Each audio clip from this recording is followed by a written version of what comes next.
이 씨 뿌리는 비유가 아니라 사실은 씨 뿌리는 현실입니다.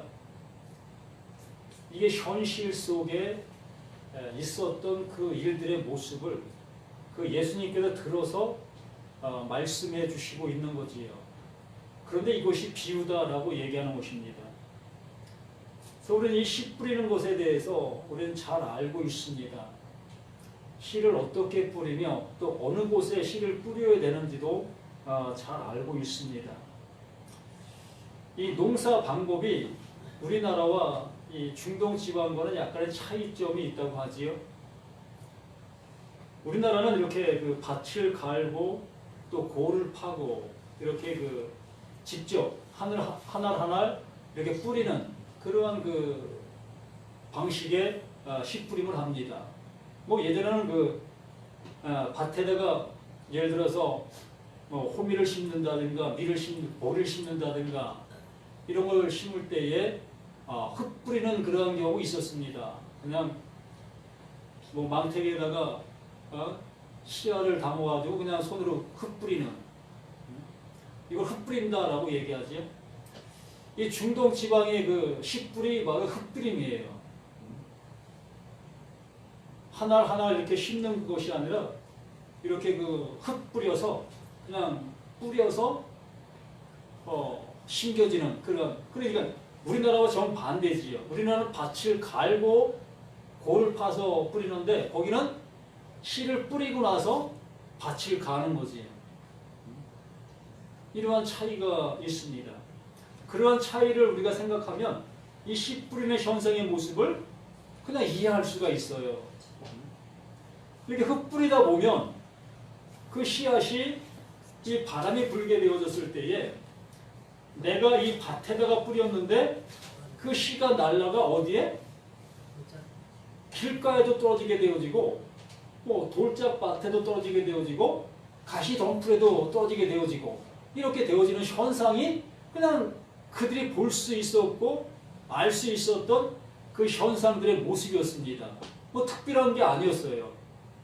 그래서 이들은 이 비유가 아니라고 했습니다. 실제의 그 농사 방법을 얘기했던 거예요. 그러므로 이 말씀을 그들이 들었을 때에 무슨 얘기를 하려고 하는지 알 수 있었던 그 상태였던 것입니다. 그런데 이러한 이치적인 것은 잘 알고 있었으나 그 이치적인 걸 통해서 그 보이지 않는 하나님의 말씀을 알려주시려고 했다라는 것이에요. 그래서 비운 겁니다.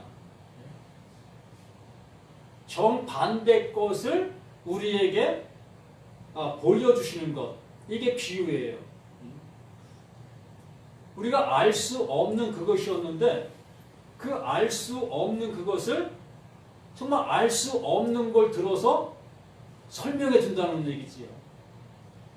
그래서 그것을 알게 될 수 있는 방법은 오직 그것을 알려줄 때, 그 뿌리고 있는 그가 이것이 무엇이라고 알려줄 때 비로소 그것을 알 수 있게 되어진다는 얘기지요. 무엇을 보고? 그 씨가 싹이 나서 그 열매가 되어질 때 비로소 이게 무엇이 있는가를 알 수 있게 되어진다는 얘기입니다. 그래서 이 씨 뿌림의 비유가 정말 그 창세기에부터 이 말씀을 계속해서 하셨던 것이고 이것을 우리에게 알려주시려고 하셨던 그 하나님의 그 사랑, 그 은혜, 그 모습이었다는 얘기입니다.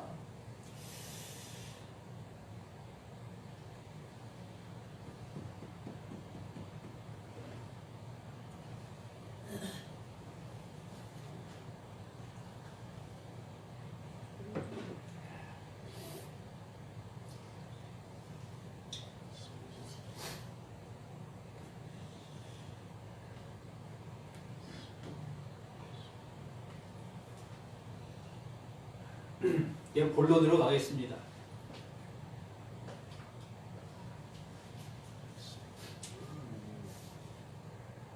들으라. 씨를 뿌리는 자가 뿌리러 나가서 뿌릴새 더러는 길가에 떨어지며 새들이 와서 먹어버렸다. 더러는 흙이 얕은 돌짝밭에 떨어지며 흙이 깊지 아니하고 싹이 나오나 해가 돋은 위에 타서 뿌리가 없으므로 말랐고 더러는 가시떨기에 떨어지며 가시가 자라 기운을 막음으로 결실하지 못하였다. 더러는 좋은 땅에 떨어지며 자라 무성하게 결실하였으니 30배나 60배나 100배가 되었다. 이르시되 들을 귀 있는 자는 들으라. 여기서 가장 중요한 게 뭐냐면요. 들을 귀입니다. 들을 귀. 그 신천지에도 가장 얘기하는 것이 바로 들을 귀예요. 들을 귀가 있어야 들을 수 있기 때문에 들을 귀가 있는 자가 요한계시록에 보면 들을 귀 있는 자가 이기는 자예요.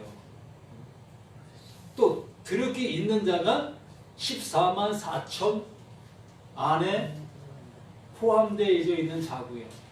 그러니까 하나님께서 구원해 주시려고 하시는 그들이 바로 들을 귀 있는 자라고 얘기하는 겁니다.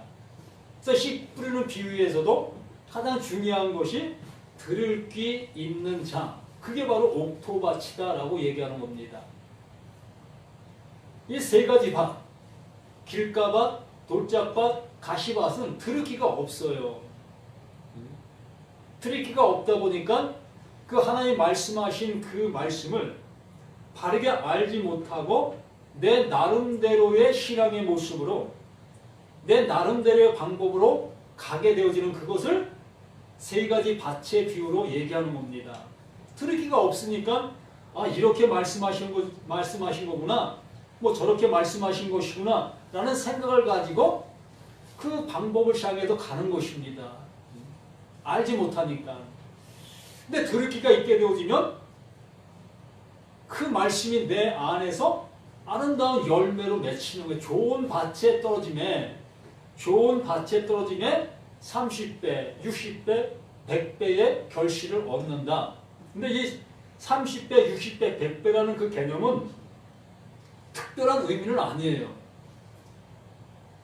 농사를 지어보셔서 알겠지만은 한 알갱이가 떨어지면 뭐 보통 30배는 소출이 안 나는 거지요.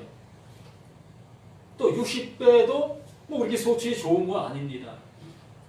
또 100배 정도가 돼야 뭐 어느 정도 소출이 됐다라고 얘기합니다. 제가 벼 이삭을 한번 세워본 적이 있어요. 그 벼 이삭, 그 벼 하나가 떨어져서 그 이삭이 되어서 그 이삭에서 그 열매가 맺힌 걸 전체 씌워보니까 100개에서 한 150개 정도 되더라고요. 그 이삭이. 그러면 좀 더 많은 것을 생각해보면 옥수수를 한번 생각해 보신다면 그 옥수수 한 알갱이가 떨어져서 보통 거기에 3개에서 4개의 옥수수가 달립니다.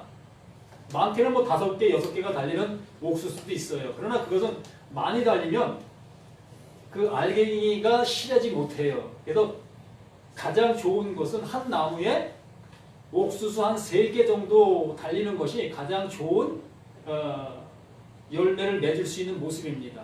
그래서 한 옥수수에서 그것만 하나만 쉬어보더라도 뭐 100개, 200개, 300개 정도 되지 않겠습니까?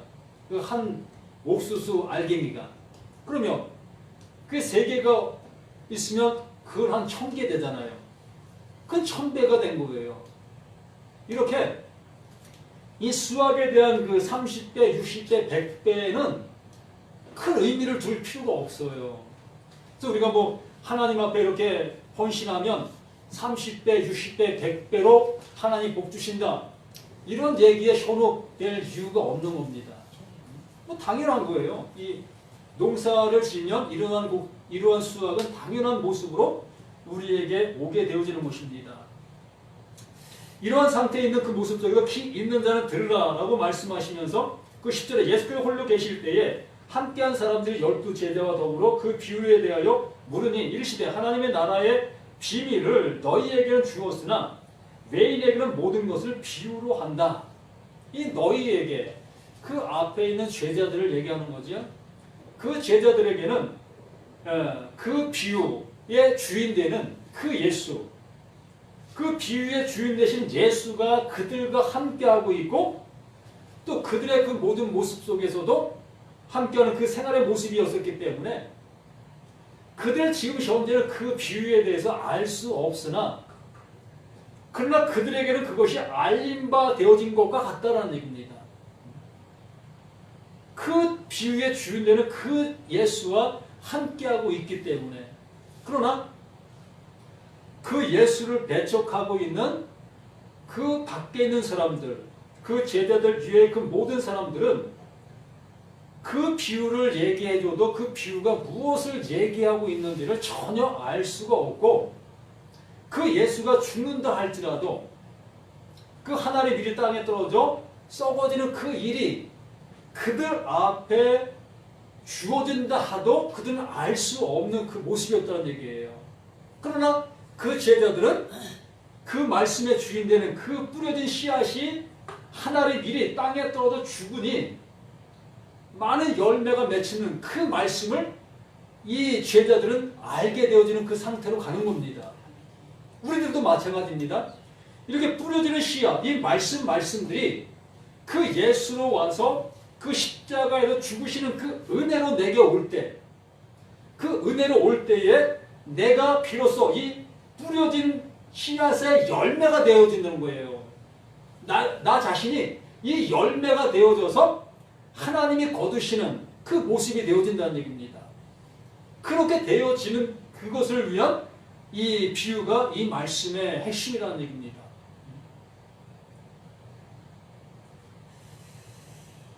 그래서 12절에 이렇게 말씀하십니다.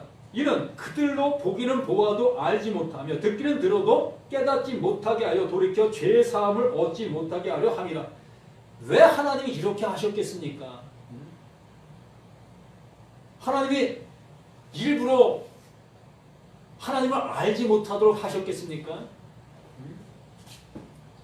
하나님 말씀을 해주시면서 너희들 이거 몰라야 돼, 이거 알면 안 돼 라고 하면서 일부러 그것을 감춰 놓으셨겠느냐는 겁니다. 이 말씀을 보면 그렇게 보입니다.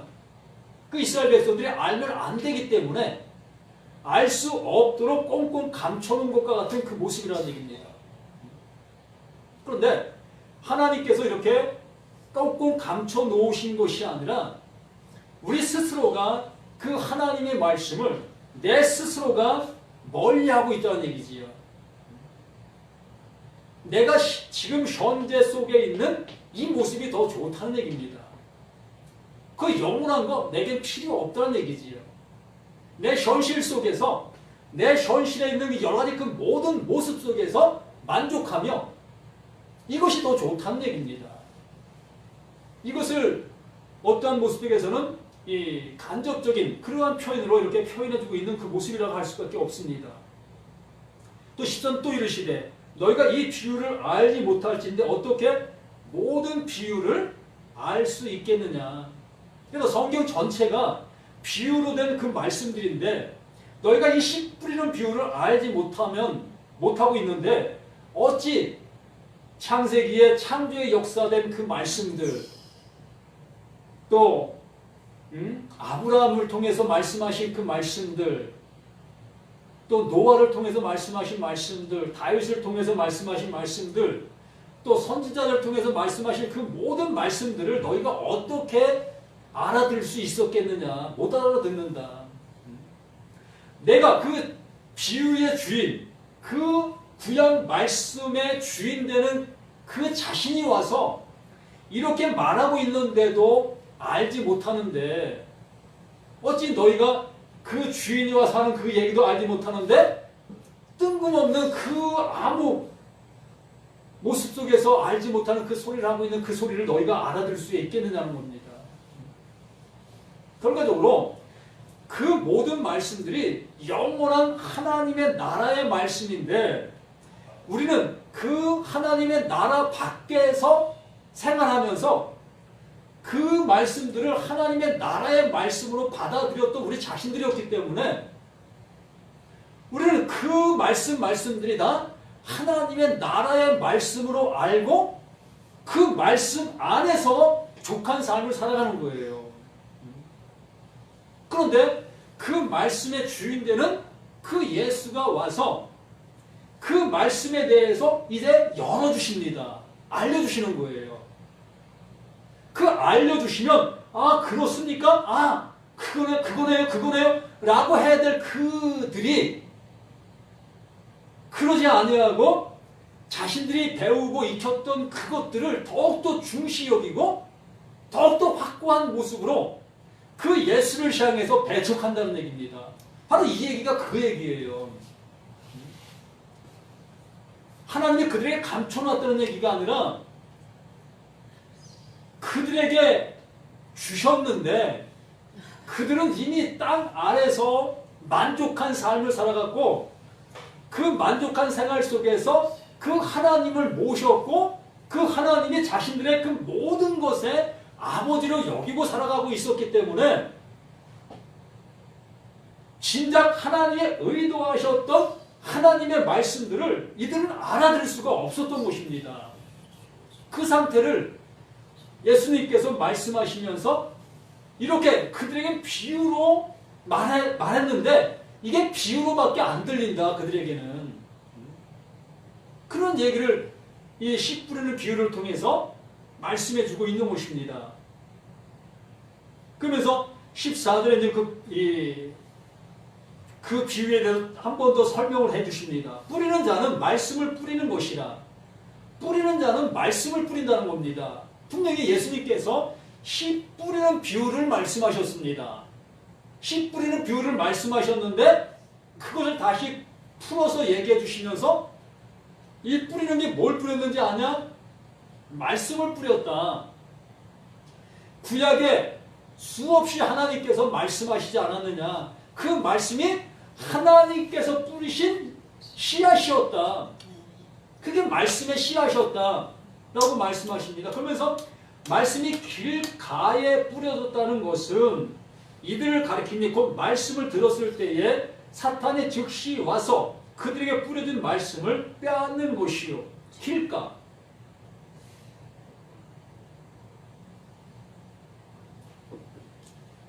이 길가라는 그 의미가 뭘까요? 여기 말 그대로 생각해 본다면 길 옆에 뿌려졌다라고 이렇게 우리가 보게 될 수밖에 없습니다. 길 가니까. 길에 뿌려진 게 아니라 길 밖으로 뿌려졌다는 얘기거든요. 이 말이. 길 가. 근데 이 말을 좀 더 우리가 원어적인 모습으로 다시 가서 보면 길가라는 말도 있지만 길 위에라는 말도 있습니다. 길 위에 뿌려졌다라고 얘기를 해야 더 우리가 알아들을 수 있을 수 있겠지요. 길가가 아니라 길 위에 뿌려졌다. 어쨌든 이 길에 뿌려졌든 길가에 뿌려졌든 그 뿌려진 씨앗이 어떻게 되어져야 싹이 나요? 예? 씨앗이 싹이 나려면 그 씨가 죽어야 된다는 얘기죠. 그 씨가 죽어야만 싹이 날 수 있습니다. 죽지 아니하면 싹이 날 수가 없지요. 근데 여기에 말씀하시는 게 뭐냐면 길가에 뿌렸다는 것은 이들을 가리킴이니 곧 말씀을 들었을 때에 사탄이 즉시 와서 그들에게 뿌려진 말씀을 빼앗은 것이요. 사탄이 즉시 와서 그 뿌려진 말씀을 빼앗았다라고 얘기합니다. 그러면 그 사탄은 별개네요. 나와 별개의 모습 속에 존재하는 어떤 다른 존재로 우리가 볼 수밖에 없지요. 그런데 말씀이 내게 뿌려졌습니다. 내게 뿌려졌는데 사탄이 와서 이것을 빼앗아갔다고 얘기하죠. 그러면 그 말씀을 뺏어갔으면 나는 그대로 존재하는 존재의 모습으로 있어야 될 거 아니에요? 근데 여기에 말씀해 주시고 있는 것은 이미 우리의 모습이 이 땅의 것으로 가득 차 있는 그 상태이라고 말씀했습니다. 그래서 하나님의 말씀을 들어도 어떻게 들었다? 땅에 속한 그 모습으로 땅의 말로 들었다는 얘기입니다.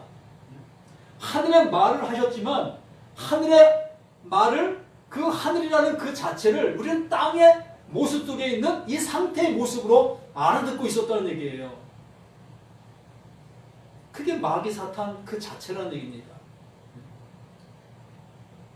누가 다른 존재의 그 모습을 얘기하는 것이 아니라 바로 나 자신의 존재의 모습을 말씀하고 있는 거예요. 나 자신이 하나님의 반대편에 서 있는 마귀 사탄, 그게 나라는 얘기입니다. 내가 그 말씀을 알아듣지 못한 거예요. 누가 그 말씀을 뺏어간 게 아니라 나 자신이 그 말씀을 그 말씀으로 알아듣지 못하고 있는 그 상태가 바로 나라는 얘기입니다. 원래부터 하나님께서는 하나님의 말씀을 우리에게 늘 말씀해 주셨어요. 그 말씀해 주셨는데 나라는 존재는 이미 이 땅의 것, 보암직하고 먹음직하고 탐스럽게 할 만한 그러한 상태에 보이는 것들로 채워져 있는 나는 그 하나님의 말씀을 들어도 그것을 보암직하고 먹음직하고 탐스럽게 할 만한 그 상태로만 그 말씀들을 받아들이게 돼 있다는 얘기입니다. 이것을 사탄에게 빼앗긴 것이다 라고 얘기하는 것입니다.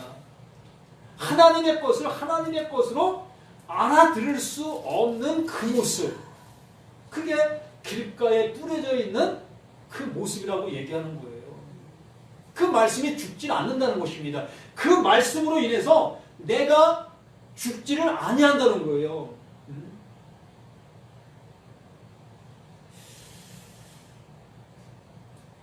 그리고 또 두 번째로 또 이와 같이 똑같은 상태라는 얘기입니다. 똑같은 상태. 또 이와 같이 돌밭에 뿌려졌다는 것은 이들을 가리킴이니 곧 말씀을 들을 때 즉시 기쁨으로 받으나, 율법을 우리가 말씀을 들었을 때에 즉시 기쁨으로 그 말씀을 받습니다.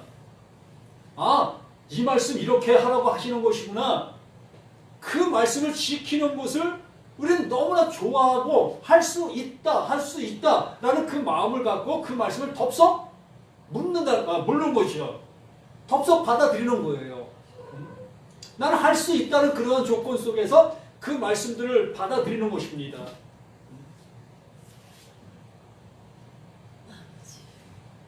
곧 말씀을 들을 때 즉시 기쁨으로 받으나 그 속에 뿌리가 없어 잠깐 견디다가 말씀으로 인하여 환난이나 박해가 일어나는 때에는 곧 넘어지는 자요.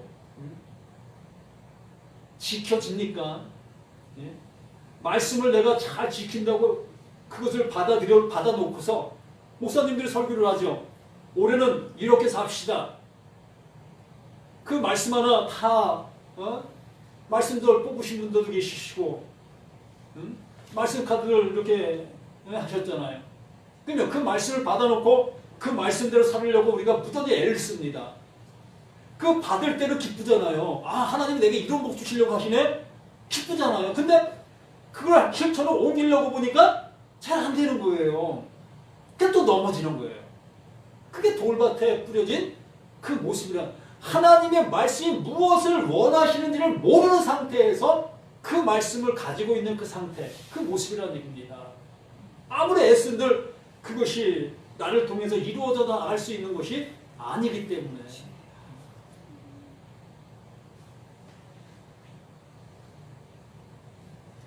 또 18절에 또 똑같다는 거예요. 그 첫 번째나 두 번째나 세 번째나 똑같다는 것입니다. 똑같은 그 상태, 똑같은 그 모습이에요. 상황만 틀린 거지. 또 어떤 이는 가시떨기에 뿌려진 자니 이들은 말씀을 듣기는 하되 세상의 염려와 재물의 유혹과 기타 욕심이 들어와 말씀을 막아 결실하지 못하게 하는 자요. 한번 예를 들어볼까요? 우리 남자들 같은 게 간음하지 말라라는 말씀을 듣습니다. 그 말씀을 딱 들었을 때는 아, 그렇지, 이제 간음하지 말아야지 라는 생각을 굳게 갖습니다. 그 말씀을 붙잡고 난 이제 간음하지 않아. 내 절대 가늠하지 않을 거야 라는 다짐도 합니다. 근데 예수님께서 우리를 시작에 말씀하시는 것 중에 하나가 여자를 보고 음욕을 품는 자마다 이미 가늠했다라고 말씀을 해주시는 그 말씀이 생각납니다. 그래서 밖에 나가서 우리가 이렇게 생활하면서 뭐 이쁜 여자를 본다든가 이런 여자를 볼 때 마음이 동해집니다. 그러면 난 가늠하지 아니하겠다라는 그런 마음을 가졌었는데 나도 모르게 나도 이미 이 가늠한 모습으로 가고 있다는 얘기입니다. 또 여자들 같은 게 얘기해 봅시다. 탐심을 물리쳐라 라고 얘기를 하는데 쇼윈도에 좋은 이쁜 옷이 보입니다. 그러면 그것을 갖고 싶은 마음이 없겠습니까? 또 친구가 나는 이 50평 아파트에 살고 있다 라고 얘기하면 난 지금 집도 갖지 못한 상태에 있는 나 입장에서는 그거 탐심을 하면 안 되잖아요. 부러워하면 안 되잖아요. 근데 안 부러워집니까? 사람인지라 좋은 것을 보면 갖고 싶고 정말 이 부러울 것 같은 것이 있으면 부러워질 수밖에 없는 게 우리의 모습이라는 거예요. 이거 봐요. 어떤 애는 가시떨게 뿌려진 자니 이들은 말씀을 듣기는 하되 세상의 염려와 재물의 유혹과 기타 욕심이 들어와 말씀을 막아 결실하지 못하게 되는 자예요. 이런 상태 모두가 그러하다는 거예요. 이것이 눈에 보이는 그 모든 현상들을 속에 살아가는 우리 상태 모습을 그대로 적나라하게 표현해주고 있는 이 모습이라는 것이 이게 너야. 이게 이 말씀 앞에 이 말씀을 듣고 있는 너희들의 모습이야. 그 제자들도 똑같은 겁니다. 제자들 너도 이 상태야. 너희들도 이 모습이야. 이것을 그들에게 알려주시려고 하시는 것이라는 얘기예요. 근데 우리들은 그러한 것을 보지 못하고 계속해서 내가 어떠한 것을 이룰 수 있다. 나에게 이 돌짝밭이니까 올해는 이 돌을 다 주워내서 옥토밭 되게 만들자. 아니면 가시밭이면 그 가시를 다 걷어내서 이제 가시 없는 밭을 만들자. 또 길짝밭이면 이제 쟁기들을 해서 길을 옥토 만들자. 이런 생각들을 하실 거 아니겠습니까? 근데 그 밭은 절대적으로 변화될 수가 없어요. 그 밭은 그 밭인 거예요. 그 상태 그대로인 것입니다. 이것을 인정하고 이것을 알게 하시려고 하신다는 겁니다. 나인 상태를 알게 하시려고 하시는 게 이 비유의 목적이에요. 그 상태에 내 씨를 뿌릴게. 그 상태에 내 씨를 뿌리면 그 뿌리신 그분이 그 돌을 걷어내신다. 그 뿌리신 그분이 가시를 제치신다. 그 뿌리신 그분이 그 길가를 갈아엎으신다. 그분이 하시는 겁니다.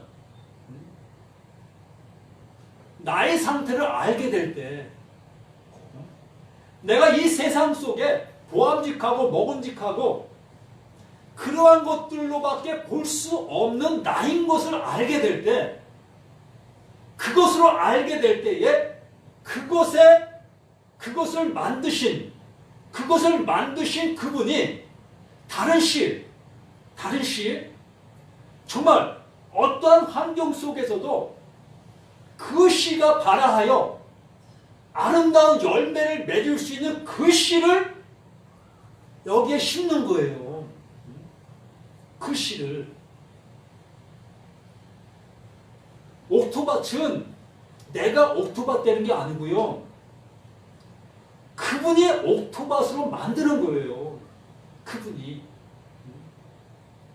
감히 내가 좋은 밭 되려고 애쓰지 마시라는 얘기입니다. 나를 보실 수 있어야 되는 거, 나를 인정할 수 있어야 된다는 얘기입니다.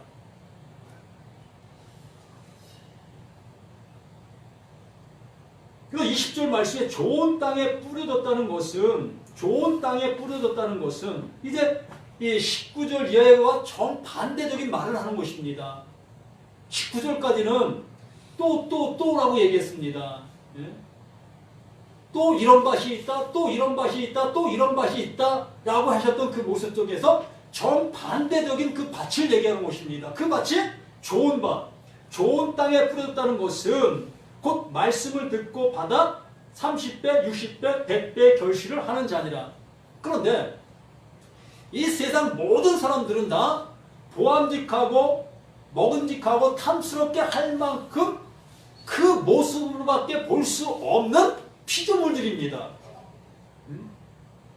그렇게 볼 수밖에 없는 게 우리 지음받은 우리 인생들이라는 얘기입니다. 그러면 좋은 땅에 뿌려졌다는 것은 곧 말씀을 듣고 받아 30배, 60배, 100배 이렇게 할 수 있는 데가 이 세상 속에 있습니까?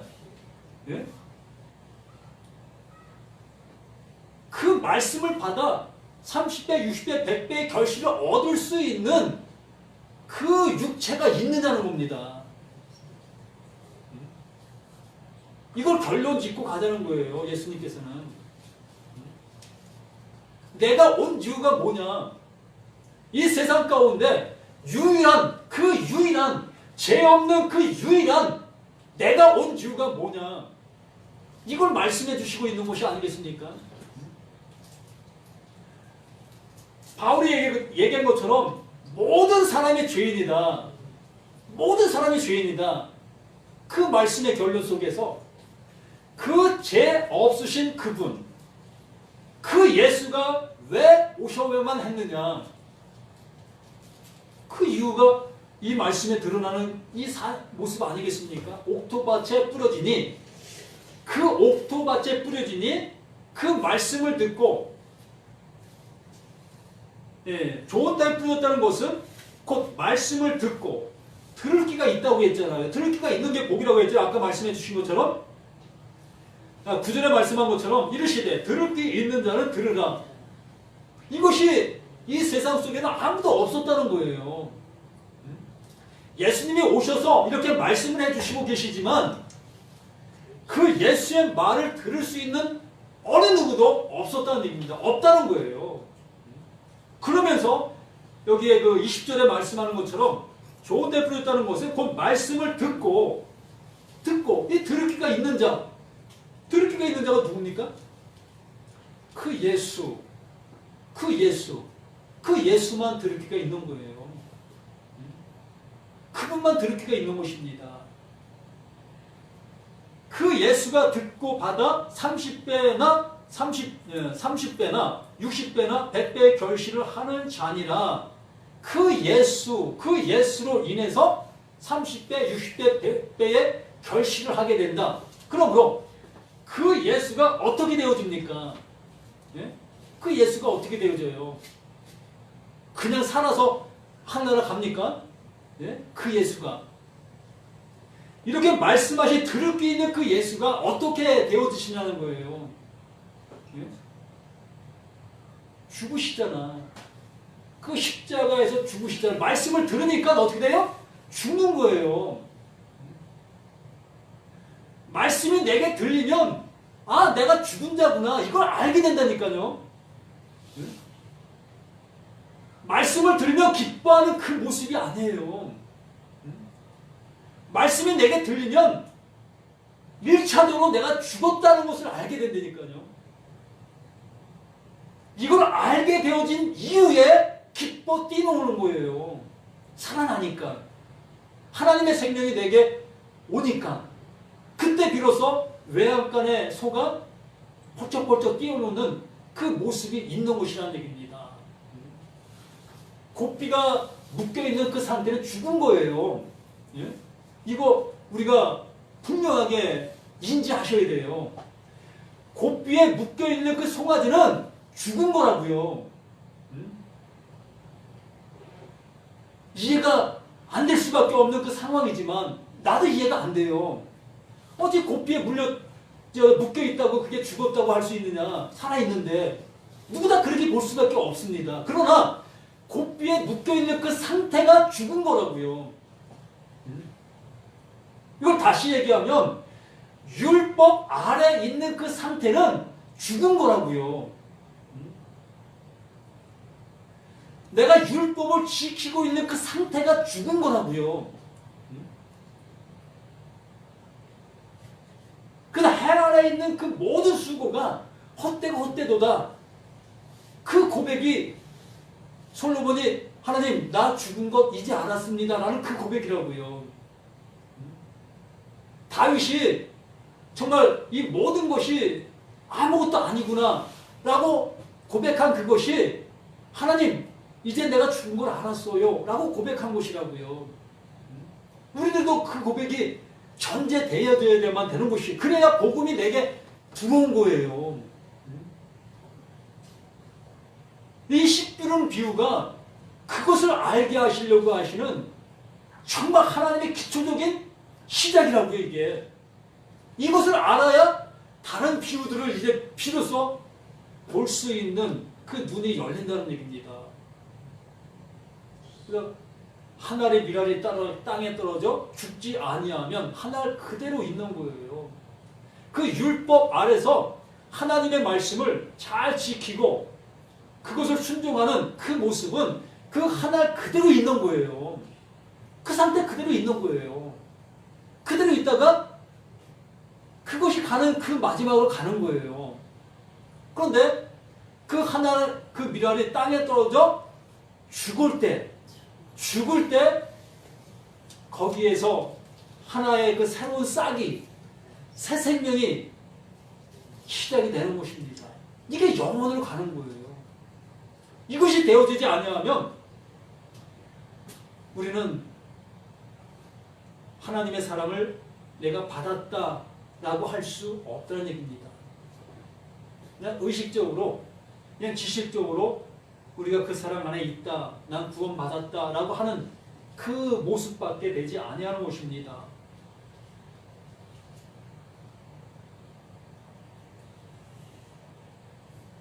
그래서 좀 21절, 22절 이렇게 계속해서 말씀하시는 것들이 등불을 왜 켜놨는지 아느냐.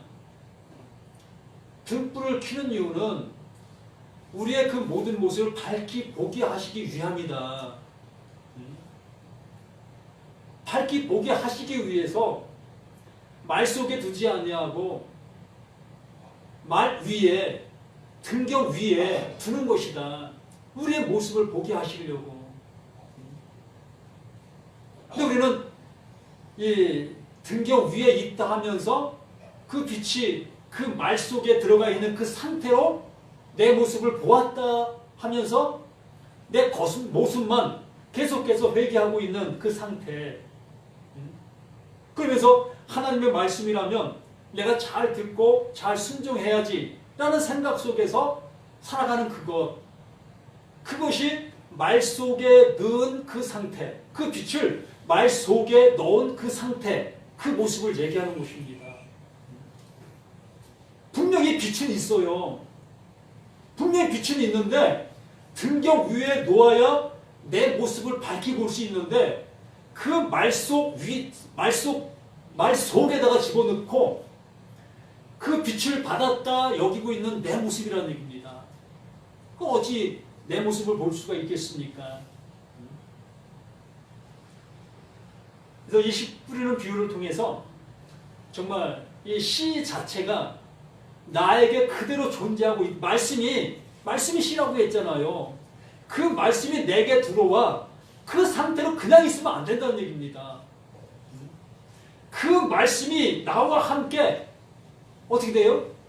죽어져야 한다는 얘기예요. 오늘은 여기까지 보겠습니다. 그래서 정말 씨 뿌리는 비유에 대해서 한 번 더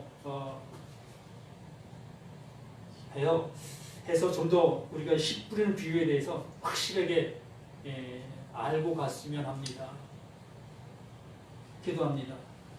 아버지 하나님, 아버지가 주시고자 하시는 그 진리가 내 안에 온전히 품어질 수 있게 도와주셔서 그 품어진 걸 통해서 아름다운 그 생산의 역사, 다시 태어나는 역사가, 출산의 역사가 일어날 수 있도록 도와주시기 원합니다. 정말 아이 된 자가 그 아이를 출산하지 아니하면 무슨 의미가 있겠습니까? 아버지, 정말 출산이 되어지는 그 기쁨을 우리가 느낄 수 있도록 아버지 도와주시옵소서.